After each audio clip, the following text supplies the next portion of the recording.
Women entrepreneurs.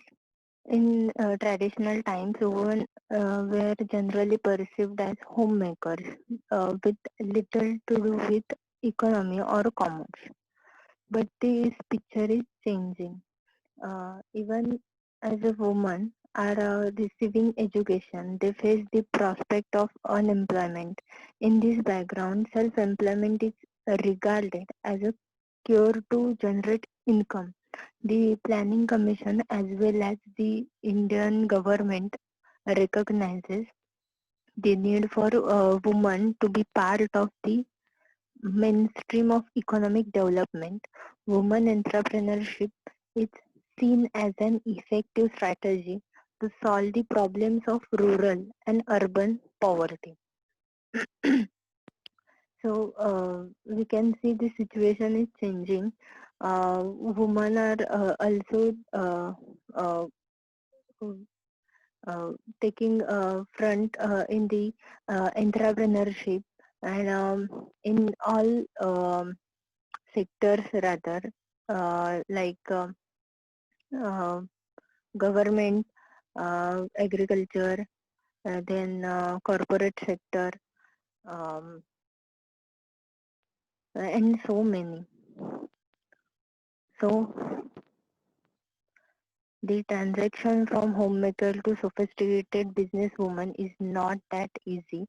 So there are some skills of why women entrepreneurs are more capable for entrepreneurship. First one is the communication skill. Research has proved that women have better communication skills than men. They interact with different age groups like children, parents, friends more effectively more than men do. म्हणजे आपण जर woman Indian वुमनला जर consider केलं तर वेगवेगळ्या age ग्रुपच्या लोकांशी त्या डील करत असतात, त्यांच्याशी कम्युनिकेट करत असतात, तर त्यांच्यामुळे त्यांचे कम्युनिकेशन स्किल्स जे आहेत तर ते डेव्हलप झालेले असतात. दुसरा आहे management skills. Woman have inborn management acumen. This is mainly because of single-handedly managing various activities. आता आपण बेस्ट मॅनेजरचं एक्झाम्पल जे कन्सिडर करतो मॅनेजमेंट मध्ये तर ते आहे मदरचं. कारण घरातल्या सगळ्या गोष्टी ज्या आहेत तर ती सिंगल हँडेडली मॅनेज करत असते. त्याच्यामुळे मॅनेजमेंट स्किल जे आहेत ते बाय बॉर्न, बाय ऑब्झर्वेशन किंवा जे कल्चरल आणि व्हॅल्यूज आहेत तर त्याच्यामुळे त्यांचं अपब्रिंगिंग तसं झालेलं असतं. नेक्स्ट आहे रिस्पॉन्सिबिलिटी. रिस्पॉन्सिबिलिटी मध्ये जर गर्ल चाइल्ड असेल तर जर लहान भावंड जर असेल तर त्याच्या अपब्रिंगिंग मध्ये तिचं ऍक्टिव्ह पार्टिसिपेशन असतं विथ हर मदर. त्याच्यामुळे रिस्पॉन्सिबिलिटीज किंवा हाऊस होल्ड वर्क असेल किंवा बाकीच्या गोष्टी आहेत तर त्याच्यामध्ये त्यांना खूप अकाउंटेबिलिटी असते. त्या रिस्पॉन्सिबिलिटी घेतात. त्यांना ती लहानपणापासून सवय लागलेली असते.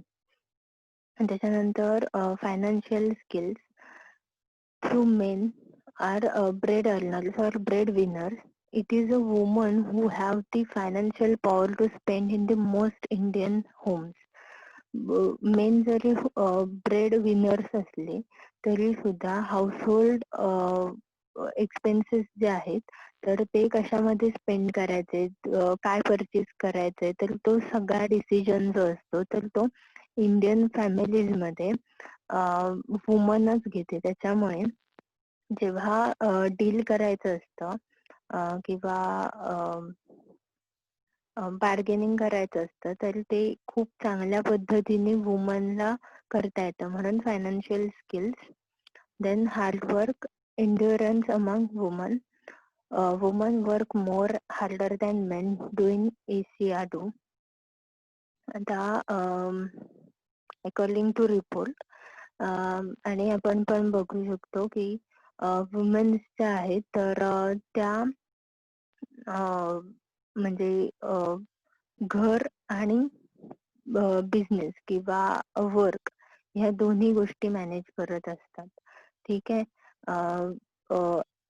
जर विचार केला तर मेन्सला घराची तेवढी रिस्पॉन्सिबिलिटी नसते जेवढी वुमनला घ्यावी लागते. तर त्याच्यामुळे त्या खूप हार्डवर्किंग असतात. आता ह्याच्यामध्ये काही गोष्टी मेन्शन केल्यात की जसं खूप लांब काही किलोमीटर चालत जाऊन पिण्याच्या पाण्याची सोय करावी लागते किंवा फ्युएल साठी लाकडं गोळा करावी लागतात. लहान मुलं असतील तर ती सांभाळावी लागतात. तर या बऱ्याच गोष्टी ज्या आहेत तर त्या विमन सिंगल हँडेडली मॅनेज करतात.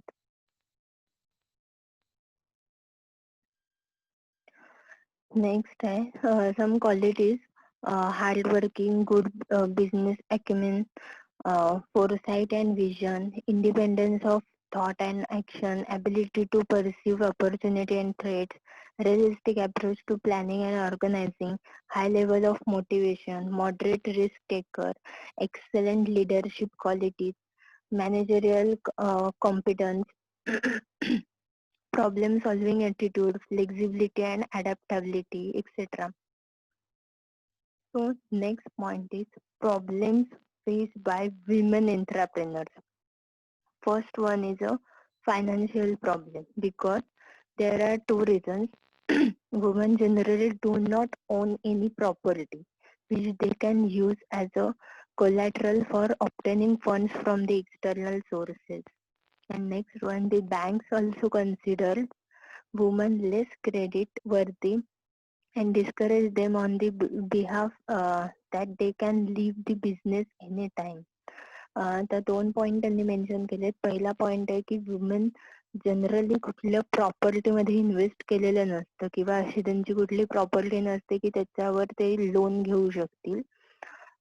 त्याच्यानंतर दुसरा पॉइंट आहे की बँक पण आहेत तर त्या लेस क्रेडिट वरती म्हणून कन्सिडर करतात वुमनला, कारण ते कुठल्याही क्षणी बिझनेस सोडू शकतात. तर त्याच्यामुळे हाय रिस्क असते. नेक्स्ट आहे shortage of raw materials. Shortage of raw materials lead to closure of the business. There are problem of high price and difficulty of getting raw materials at the discount. कारण women entrepreneurs कडे जे raw material suppliers जे आहेत तर ते सुद्धा risk म्हणूनच consider करतात. कारण म्हणजे जे क्रेडिट बेसिसवर जो त्यांना रॉ मटेरियल सप्लाय केलं जातं तर त्याची रिकव्हरी होईल की नाही तर हे डाऊटफुल असतं. त्यामुळे त्यांना रॉ मटेरियल सप्लायचं जे मटेरियल आहे तर ते इझिली अवेलेबल होत नाही. नेक्स्ट आहे competition. Due to shortage of finance, women entrepreneurs are not in a position to advertise their products. आता कॉम्पिटिशनचा जर विचार केला तर मार्केटमध्ये number of entrepreneurs same product किंवा सर्व्हिसेस घेऊन अवेलेबल असतात. तर अशा स्पेसिफिकली मेन एंटरप्रेनर्स जेव्हा कॉम्पिटिटर म्हणून असतात तर त्यांच्याकडे फंड्स अवेलेबल होतात जे की वुमन एंटरप्रेनरला त्याच्यासाठी खूप प्रॉब्लेम फेस करावे लागतात आणि तितके फंड्स त्या रेज करू शकत नाहीत. त्याच्यामुळे ऍडव्हर्टाइजमेंट वर त्यांना स्पेंड करता येत नाही. नेक्स्ट आहे limited mobility, official humiliating attitude towards women entrepreneurs. आता मेल डॉमिनेटिंग सोसायटी असल्यामुळे वुमन एंटरप्रेनर्स कडे डॉमिनेटिंग और ह्युमिलिएटिंग ऍटिट्यूडने बघितलं जातं की कुठल्याही मेल एम्प्लॉयला अंडर वुमन लीडरशिप वर्क करायला आवडत नाही. ठीक आहे. त्याच्यामुळे ती टीम किंवा ते ऑफिस किंवा तो बिझनेस मॅनेज करताना त्यांना खूप डिफिकल्ट टास्क करावे लागतात. त्याच्यानंतर त्यांची मोबिलिटी जी आहे किंवा म्हणजे आपण ऑन फील्ड वर्क जे आहे ते कम्पॅरेटिव्हली लो असतं त्यांचं. नेक्स्ट आहे family ties. In India it's the woman who looks after her family. She has to balance between the family and business. आता काय वुमन किती एज्युकेटेड असली किंवा एंटरप्रेनर झाली, मोठं बिझनेस एम्पायर उभं जरी केलं तरी फॅमिलीच्या रिस्पॉन्सिबिलिटी ज्या आहेत तर त्या तिच्यावर असतात. त्याच्यामुळे बिझनेसवर कम्प्लिटली कॉन्सन्ट्रेट करणं हे पॉसिबल नसतं. First preference is always family and then business. Next, lack of education. Illiteracy is the root cause of socio economic problems. आता आपल्या इथे मुलींना शिकवलं जात नव्हतं. म्हणजे सावित्रीबाई फुलेंनी पहिली स्टेप घेतली स्त्री शिक्षणासाठी आणि त्यांनी तो पाया उभा केला. पण तरी सुद्धा इंडियन वुमन चा इलिटरसी रेट जो आहे तो 60% आहे. 60% विमन्स इलिटरेट आहेत, की त्यांना तितकी फॅसिलिटीज प्रोव्हाइड केली जात नाहीये किंवा अवेलेबल होत नाहीये किती इच्छा असली तरी. मग त्याच्यामध्ये फॅमिली बॅकग्राऊंड असेल, सोशल पर्स्पेक्टिव्ह असतील, ऍटिट्यूड्स असतील, बरेच प्रॉब्लेम्स आहेत. आणि जरी बेसिक एज्युकेशन जरी झालं असेल तरी टेक्नॉलॉजिकल किंवा बिझनेस किंवा मार्केट नॉलेज जे आहे तर ते त्यांच्यापर्यंत पोहोचत नाही. त्याच्यानंतर नेक्स्ट पॉइंट आहे male dominated society. In some parts of India, even today, women are looked as a weak in all respect. They are not treated as equal to men. So, male dominating society मध्ये विमेनला equally treat केलं जात नाही. त्यांना डॉमिनेटच consider केलं जातं. म्हणजे प्रत्येक गोष्टीत की त्यांची इन्कम लेवल असेल किंवा वर्किंग स्टाईल असेल तर त्यांना तितका रिस्पेक्ट दिला जात नाही. नेक्स्ट आहे low risk bearing ability. In India, most women are less educated and economically not self-dependent. मगाशी आपण पॉइंट बघितला की एज्युकेशनचा की लिटरसी रेटच खूप जास्त आहे किंवा एज्युकेशन जे आहे तर ते पूर्णपणे मिळत नाही. त्याच्यानंतर इकॉनॉमिकली वीक असतात कारण त्यांना फंड्स पण अवेलेबल होत नाहीत आणि त्यांची सेल्फ इन्व्हेस्टमेंट नसते कुठलीही. त्याच्यामुळे this leads to inability to take risk in the business as business bearing is a important requisite for a successful entrepreneur. त्याच्यामुळे त्या बिझनेस ची रिस्क घेण्यासाठी तयार होत नाहीत. कारण एकतर फंड जर अवेलेबल करून दिले तर मग ते त्यांना पॅरेंट्सवर, सिबलिंग्सवर किंवा नंतर हजबंडवर डिपेंड राहावं लागतं. त्याच्यानंतर नेक्स्ट आहे emotional in business decision. Womens are naturally emotional. त्याच्यामुळे बिझनेस डिसिजन जे आहेत जे रॅशनली घ्यायला पाहिजेत तर तिथे त्या वीक पडतात आणि म्हणून इमोशनल डिसिजन घेतले जाऊ शकतात ज्याच्यामुळे चुकीचे रिझल्ट मिळू शकतात किंवा कॉम्प्लिकेशन्स होऊ शकतात. Limited understanding of legal issues. Very few women have group of legal issues. Their understanding on legal matters is limited due to lack of interest as they are often preoccupied with household or educational activities. विमनचा understanding किंवा knowledge जे आहे legal issues बद्दल किंवा law related किंवा legislation तर ते limited आहे.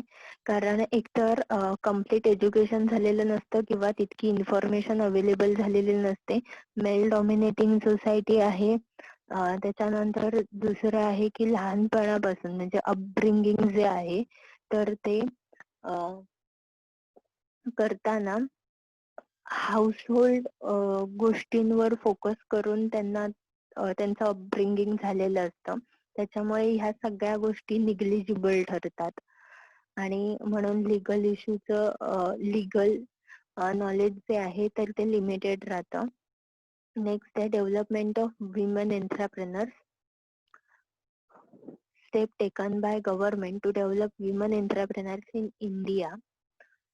The growth and development of women entrepreneurs required to be accelerated because entrepreneurial development is not possible without the participation of women.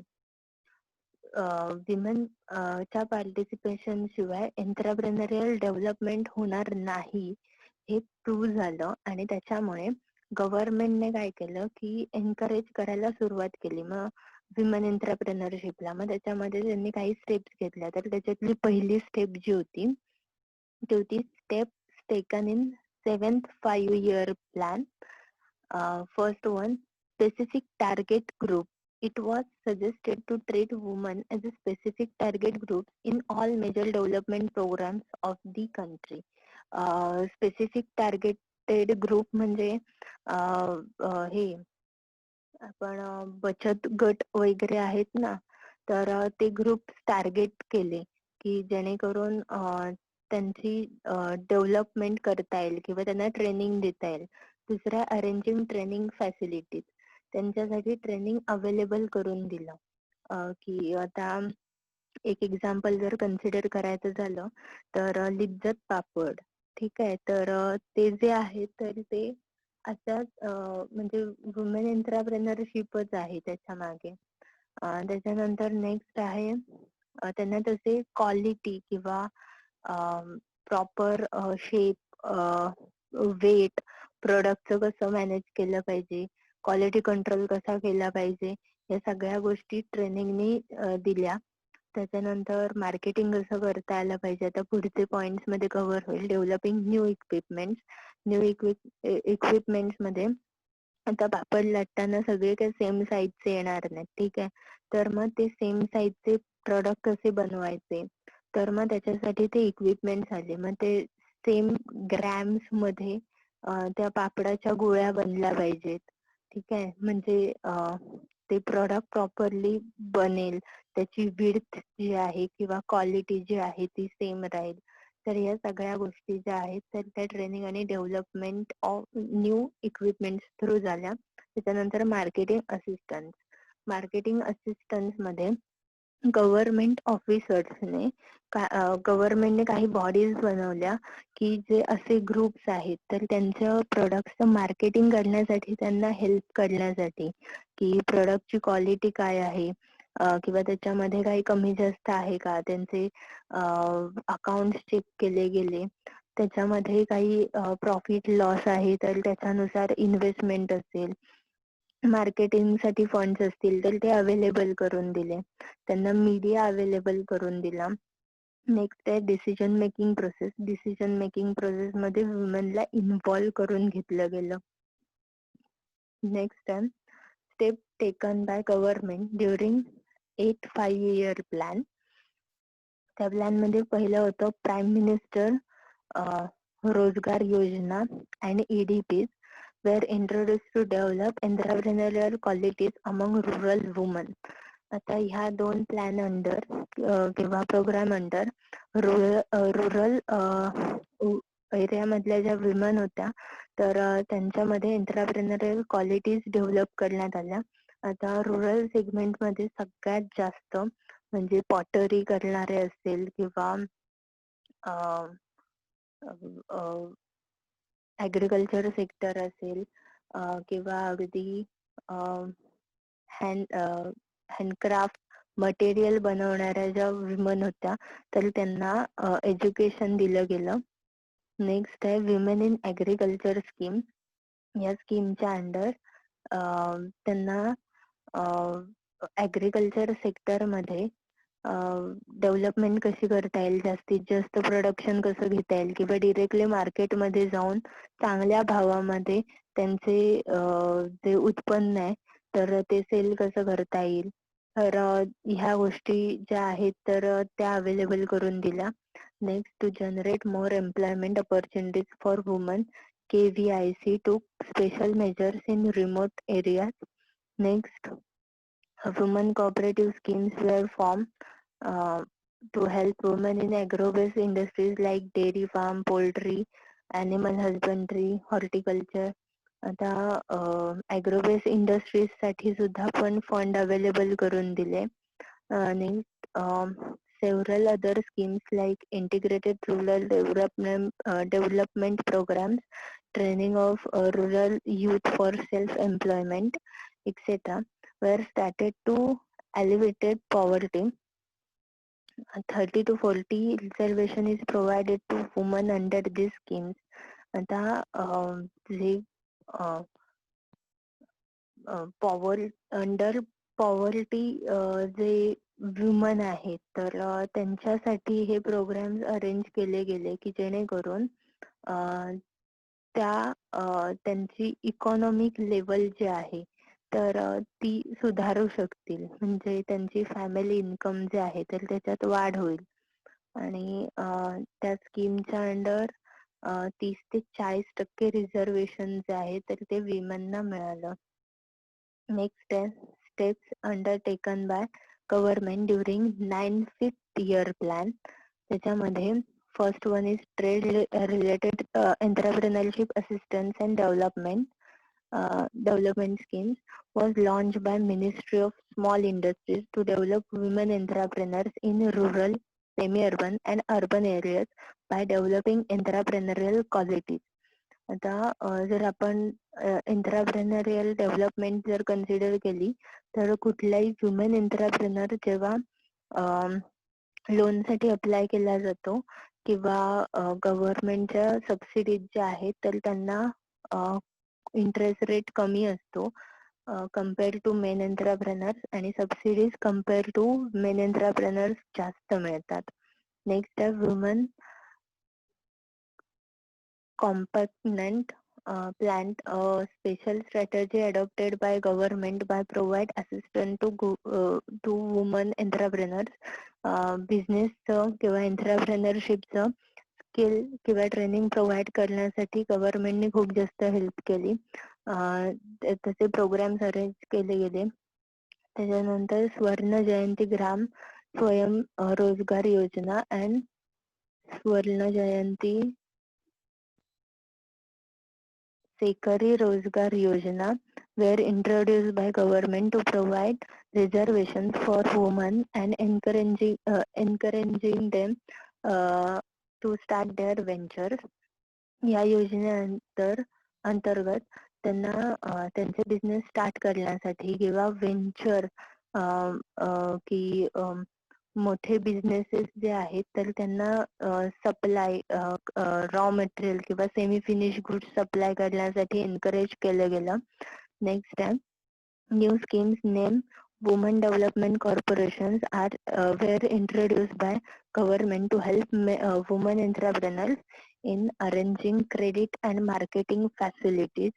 आता ह्या योजनेअंतर्गत त्यांना क्रेडिट आणि मार्केटिंग फॅसिलिटी जी आहे तर ती अवेलेबल करून दिली गेली. त्याच्यानंतर SEBI has introduce following schemes to assist the woman entrepreneurs. Mahila Udyam Nidhi micro credit scheme for women, Mahila Vikas Nidhi, Women Entrepreneurial Development Programs, Marketing Development Fund for Women. Next, Consortium of Women Entrepreneurs of India provides a platform to assist the women entrepreneurs develop new, creative, innovative techniques of production, finance and marketing. आता innovation मध्ये किंवा creativity मध्ये जर consider केलं तर Indian woman ह्या खूप जास्त मल्टीटास्किंग पण असतात आणि क्रिएटिव्हिटी आणि इनोव्हेशन जी आहे त्यांची तर ती कम्पॅरेटिव्हली हाय असते, कारण फूड असेल किंवा हँडक्राफ्ट मटेरियल असतील, तर त्याच्यामध्ये त्यांचं माइंड जे असतं तर ते क्रिएटिव्ह असतं, तर त्याच्यामुळे त्यांना ऍक्टिव्हली पार्टिसिपेट करून घेतलं गेलं. Next, training programmes. त्याच्यामध्ये support for training and employment programme of women, development of women and children in rural area, small industry service institute, state financial corporations, national small industries corporations, district industrial centers, etc. Next आहे महिला विकास निधी. CDBI has developed this fund for the entrepreneurial development of women, especially in rural areas, under Mahila Vikas Nidhi grant. Loan to women are given to start their new venture in the field like spinning, weaving, knitting, etc. SIDBI ने खास women entrepreneur साठी loan available करून दिलं की त्यांनी त्यांचे business start करावेत. Next आहे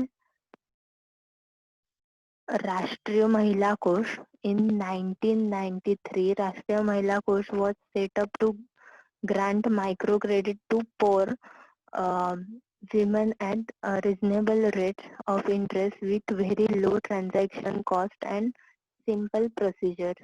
राष्ट्रीय महिला कोषने पण लोन अवेलेबल करून दिलं, लो इंटरेस्ट रेट आणि लो ट्रान्झॅक्शन कॉस्ट, आणि प्रोसिजर जी होती ती सिंपल करून दिली. आता ओव्हरऑल ह्या युनिट मधला विमेन एंटरप्रेनर हा सगळ्यात इम्पॉर्टंट पॉइंट आहे. आणि इंट्राप्रेनर, वुमन एंटरप्रेनर आणि इंट्राप्रेनर, हे दोन पॉइंट जे आहेत ते खूप इम्पॉर्टंट आहेत, त्याच्यामुळे ते व्यवस्थित करा. आता आपण एक्झाम्पल्स बघूया सक्सेसफुल विमेन एंटरप्रेनर. सुची Mukherjee. She is the founder and CEO of the online social discovery platform for women, LimeRoad. She is extremely passionate about building consumer technology products. With LimeRoad, she has an aim of revolutionizing the way lifestyle products are discovered and bought by people online in India. Before founding LimeRoad.com, Suchi have worked with companies like Skype, Gumtree, eBay, and Virgin Media, etc. आता online social discovery प्लॅटफॉर्मवर तिने LimeRoad online सेलिंगचे company start केली. Next आहे Ajanta Shah. She is the founder and CEO of Frontier Markets, started in 2009 by focusing on energy products and connecting with microfinance partner in Karnataka. She has a goal of making high quality and affordable products and goods available to rural India. She has an experience of over 5 years in microfinance with estimated organizations. आता energy products मध्ये energy products बनवणारी company जी आहे त्याला ती यांनी बनवली. हे जे आहे ते तुम्ही गुगल पण करून बघा आणि हे वाचा सुद्धा. त्याच्यानंतर ग्लोरिया बेनी, co-founder of Make a Difference, which is considered one of India's largest volunteer networks. Sapna Chauhan, she is the founder and head of the Reading Tree Pre-Primary School, which is accredited with International School Award 2012-2015 by the British Council. आता ह्या women entrepreneurs बघितल्या आपण, अशा बऱ्याच आपल्याला माहिती आहेत. ठीक आहे. म्हणजे अगदी ओळखीचे नावं घ्यायची झाली तर वीणा पाटील, म्हणजे वीणा वर्ल्ड ज्यांचं आहे, तर त्या सुद्धा विमेन एंटरप्रेनरच आहेत. नेक्स्ट पॉइंट जो आहे फंक्शन्स ऑफ एंटरप्रेनर, ते नेक्स्ट लेक्चरला बघूया. थँक्यू.